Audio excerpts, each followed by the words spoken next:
तो मुझे कभी कभी क्या होता है, मैं जिक्र कर रहा था कि पश्चिमी दार्शनिक हुआ हेडेगर नाम के, 20वीं शताब्दी की शुरुआत में ही जर्मनी की बात है, जब जर्मनी विश्व युद्धों की दुनिया में आ गया था, उस समय की बात है। उन्होंने एक बड़ी गहरी बात कही। उन्होंने कहा कि हम लोग जिंदगी जीते रहते हैं, किसी से लड़ते हैं, किसी से प्यार करते हैं, फिर झगड़ा करते हैं, लड़ते हैं, सफल होते हैं, किसी को हराते हैं, किसी से हारते हैं, हारते हैं तो नफरत पाल लेते हैं, हराते हैं तो ये भाव मन में आता है कि मैंने हरा दिया, मैं विजेता हूं।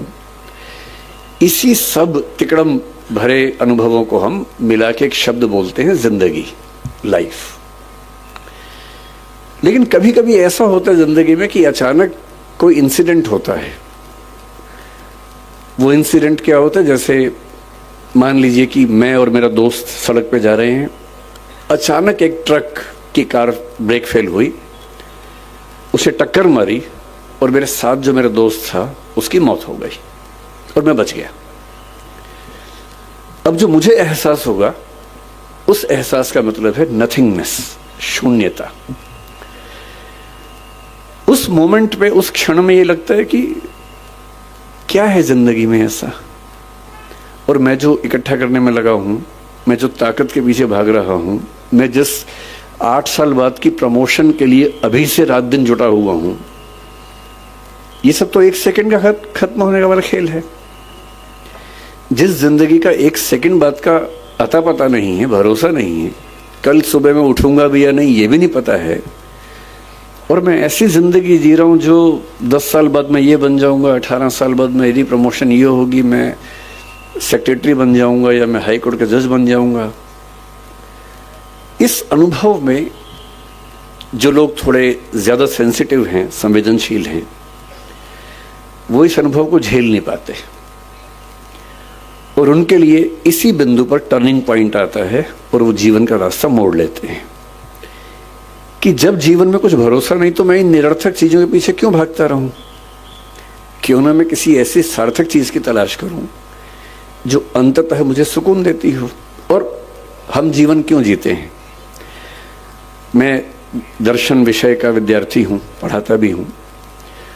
भारत के, दुनिया के सब दार्शनिकों को पढ़ने पढ़ाने की प्रक्रिया में मैंने पाया कि अंततः सभी के मन में एक ही बात है, अलग अलग शब्दों से कहते हैं, और वो ये है कि जीवन का अंत इसी बात पे है कि मुझे सुकून मिले, मुझे आनंद मिले, मुझे सुख मिले।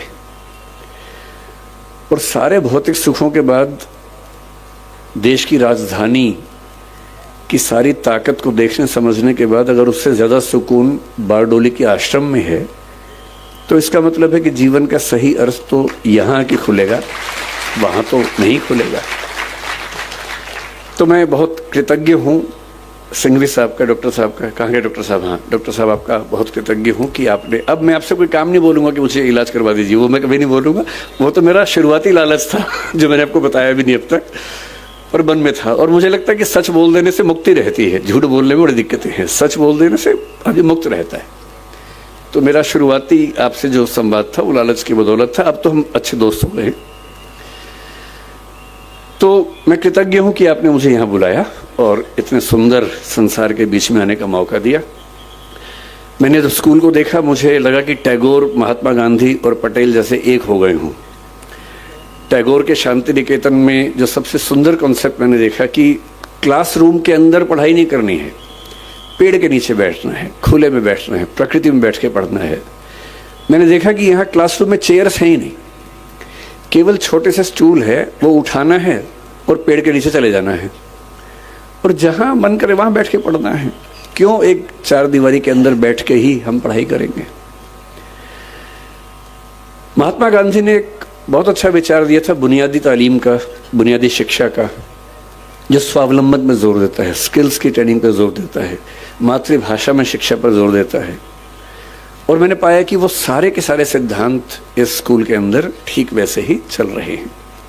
और सरदार पटेल का तो आशीर्वाद जैसा आश्रम को मिला ही है, तो उनके प्रति तो कृतज्ञ होना वैसे भी बनता है। दूसरा, मैं थोड़ा सा मुरारी बापू साथ में हैं, उनका जिक्र करके फिर मैं अपने मूल विषय पे आता हूं, सरदार पटेल पर।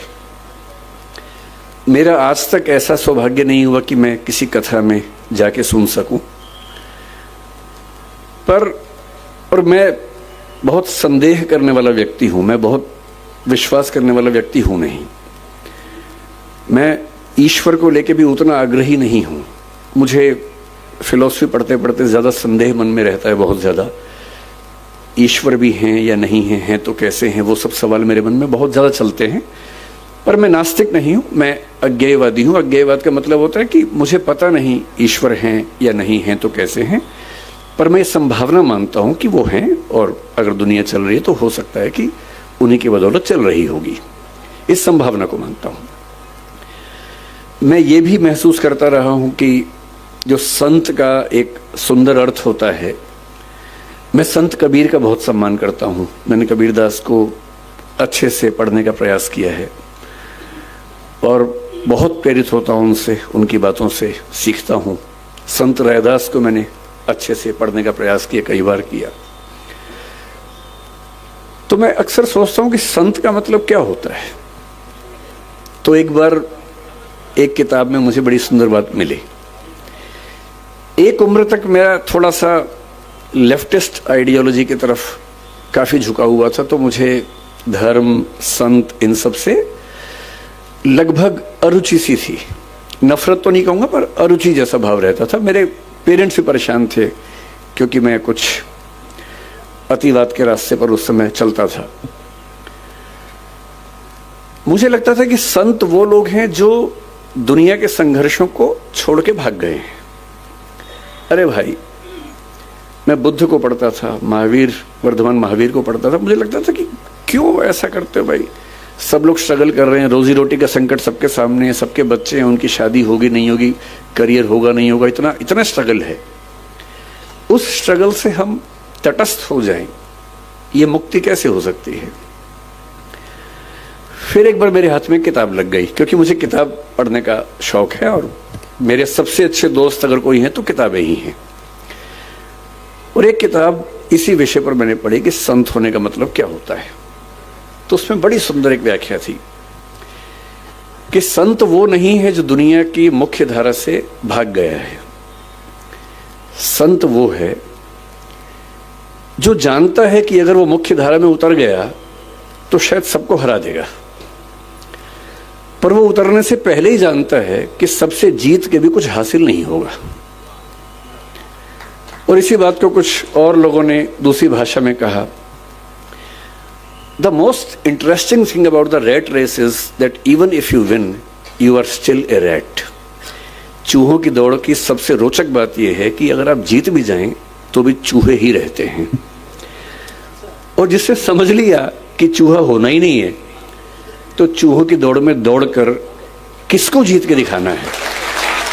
अगर मैं जीत के दिखा भी दूं, अगर मैं जीत के दिखा दूं, किसको दिखाना है। क्या कोई इतना महत्वपूर्ण है कि उसको दिखाने के लिए मैं अपने 10 साल खराब कर दूं या 20 साल खराब कर दूं? क्यों दिखाऊं? और अंततः तो साक्षी भाव से खुद को ही देखना है। और यदि मैं अपनी चेतना के सही रास्ते पे नहीं हूं तो दुनिया की नजर में कितने भी सही रास्ते पे हूं, वो सही रास्ता कैसे हो सकता है। मेरा सही रास्ता तो मेरी चेतना, मेरी अंतरात्मा तय करेगी। और यदि मेरी अंतरात्मा इस बिंदु पर सुकून महसूस करती है कि मुझे उस चूहों की दौड़ में शामिल होना ही नहीं है, तो नहीं होना है। और मैं कल से, मुझे डॉक्टर सिंघवी साहब ने कई जिक्र किए बापू के, कि कैसे उनकी कथा में लोग, और गुजरात के लोग कितने दानी हैं वो भी पता लगा। सूरत के बारे में विशेष रूप से पता लगा कि 50 करोड़ 100 करोड़ का दान हुआ, एक अस्पताल बन गया। फिर कथा हुई, फिर 125 करोड़ का दान हो गया, इससे एक और अस्पताल बन गया। इतना कंट्रीब्यूशन तो बड़े बड़े मंत्री, नेता और IAS नहीं कर पाते। तो उससे लाख गुना अच्छा है कि हम संत बन के ही अपना काम करें और समाज के लिए जो कर सकते हैं वही करें। तो मैं बापू बहुत कृतज्ञ हूँ कि मैं तो इस लालच में था कि मैं ज्यादा सुनूंगा, पर मुझे बताया गया कि मुझे सुनाना ज्यादा है, सुनना कम है।